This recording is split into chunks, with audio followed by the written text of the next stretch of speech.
Guys आज चाहिँ हामी मटर पनिर बनाउँदैछौँ र यो चाहिँ सबै सामग्रीहरू छ मटर पनिर बनाउने। यो चाहिँ म्यास्ड पोट्याटो बोइल गरेर म्यास गरेको, अनि यो चाहिँ मटर, अनि पनिर स्लाइस्ड पनिर हैन, अनि अनियन, जिन्जर, गार्लिक, अनि चिल्ली, ग्रिन चिल्ली, टोमेटो र धनियाँ, हरियो धनियाँ। अनि हामीले चाहिँ यहाँ ग्यास अन गरेर चट्ट तेलहरू राखेको छौँ फ्राई गर्नलाई पनिर। अब चाहिँ फर्दर हामी के गर्नेछौँ देखाउनेछु। अब यो चाहिँ पनिर फ्राई गर्नलाई हामी यसमा हाल्नेछौँ। सो त्यही भएर पहिला इभन तेललाई हालौँ, अनि त्यसपछि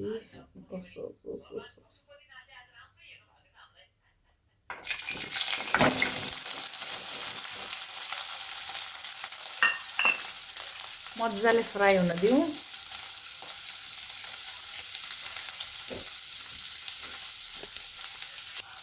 यसलाई चाहिँ हामीले गोल्डन ब्राउन हुन्जेलसम्म फ्राई गर्ने, अलिअलि अलमोस्ट हुन लाग्यो। सो डोन्ट माइन्ड है, यो चाहिँ भातमाको राम्रैवाला हो, चलाउनेवाला। अब टक्कसँग अब निकाल्ने, सबै चाहिँ भएको छैन तर निकाल्दा हुन्छ। अब चाहिँ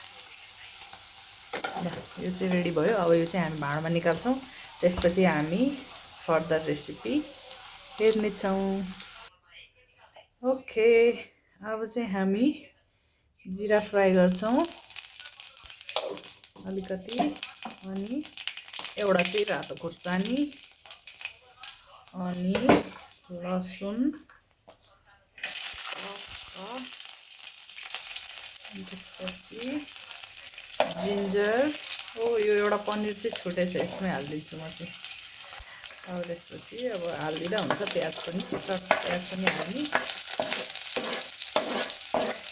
मजाले फ्राई हुन दिने।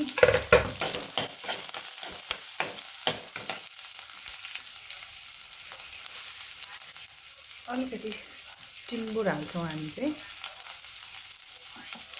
अनि यो चाहिँ मरिचलाई हाल्ने। अब मजाले प्याजलाई पनि ब्राउन हुन दिने। अलिकति प्याज ब्राउन भइसकेपछि चाहिँ हामी यसमा आलु हाल्नेछौँ, म्यास गरेको वाला।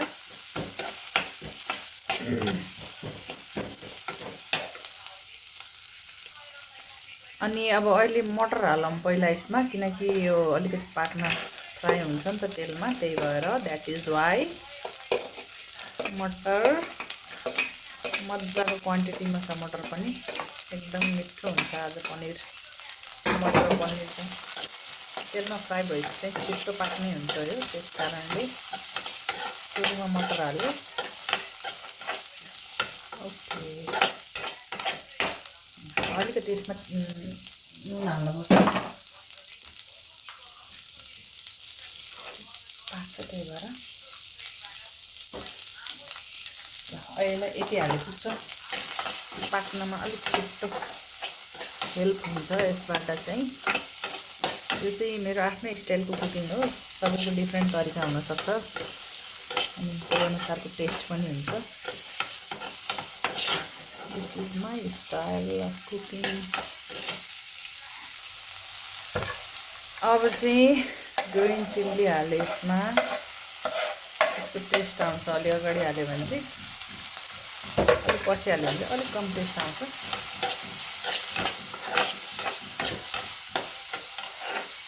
अलिकति यसलाई भुटिन दिने, अनि त्यसपछि हामी आलु हाल्नेछौँ यसमा। अब चाहिँ यो म्यास गरेको आलु पनि हाल्नेछौँ।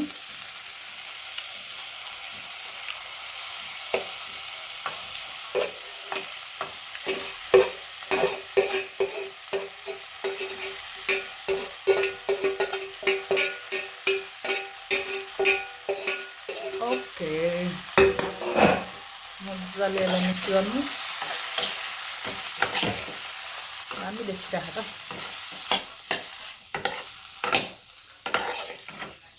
आवाजै हरायो है। This is the difference.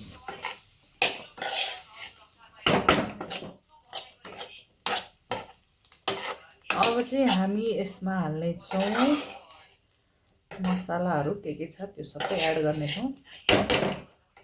धेरै पनि एड गर्नु पर्दैन, अलिअलि भएर चाहिँ पुग्छ। हामी चाहिँ धेरै हाल्ने छैनौँ, अलिकति नुन हाल्नेछौँ। अनि त्यसपछि बेसार अलिक बढी मनपर्छ मलाई चाहिँ, हाम्रो घरको बेसार हो, त्यही भएर। पसलको भए चाहिँ धेरै हाल्नु परेन। नुन पनि अब टेस्ट अनुसार हाल्ने, म चाहिँ अन्दाज गरेर हाल्छु, यति नै हाल्नुपर्छ भन्ने चाहिँ छैन। अब हामीसँग छ यो चाहिँ पनिर मसला, यो पनि अलिकति हालौँ। पनिर मसला नभए नि हुन्छ, चिकन मसला अथवा अरू कुनै जिरा मसला यस्तो भए नि पुग्छ। ल यति मात्र हामीले हाल्ने यसमा। अब हामी यसलाई मिक्स गर्नेछौँ।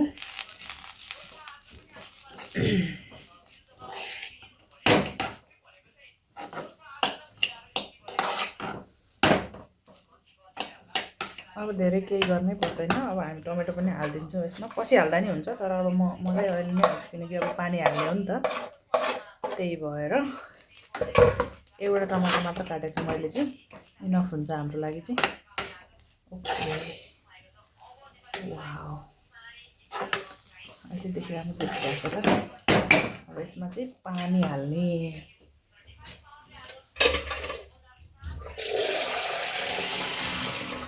अब कतिको कन्सिस्टेन्सी चाहिन्छ त्यही अनुसारको पानी हाल्ने यसमा। हामीले चाहिँ ठिकै यतिको आई थिङ्क ठिक्क हुन्छ होला। मैले चाहिँ यतिको हाल्छु। Okay, this much. अब यसलाई उम्लिन दिने मजाले। अनि त्यसपछि पानी उम्लेपछि चाहिँ पनिर एड गर्ने। अनि त्यसपछि छोपेर एकछिन राख्ने, अनि धनिया हाल्ने, चट्ट रेडी हुन्छ। त्यसपछि खाने। यसलाई हामी छोप्नेछौँ केही टाइमको लागि, उम्लिन्जेलसम्म। बोइल भएपछि चाहिँ यसमा पनिर एड गर्छौँ। ओके, यो चाहिँ उम्लियो। ल क्यामेरा बन्द गरिदियो त ग्यासको भेपरले। ल है त गाइस, कतिको भयो, अलिकति पातलो भयो जस्तो छ। एकछिन पनिर राखेर बोइल गरौँ।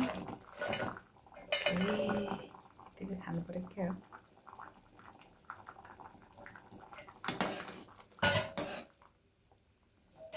फेरि एकछिन छोप्ने, एकछिन फेरि उम्लिदिने। ल हामीले धनिया पनि एड गरिसक्यौँ। धनिया एड गरेको प्रुफ त छैन जस्तो छ यार, यता छ, यो धनिया नै हो गाइस। अगाडि नै हालिदिइसकेँ, बन्द गरेपछि हाल्ने हो, तर अब ठिक छ, अलिकति पातलो भयो जस्तो लागिरहेको, तर एकछिन यसलाई राख्यो भने चाहिँ आफै ठिक्क कन्सिस्टेन्सीमा आउँछ।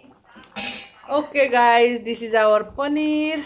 एन्ड अर्को चाहिँ हाम्रो चर्चा, यहाँ भात रेडी भइसकेको छ। खाना, सरी वेयर इज खाना, हेयर इट इज, मैले चाहिँ यसलाई चलाइदिएको छु। ओके, हाम्रो खाना रेडी भयो। अब हामी खानेछौँ। एकदमै मिठो भएको होला अभियसली। ल है त guys, bye bye, see you in the next video. Till time, like, comment, share and subscribe my channel. Okay, bye bye.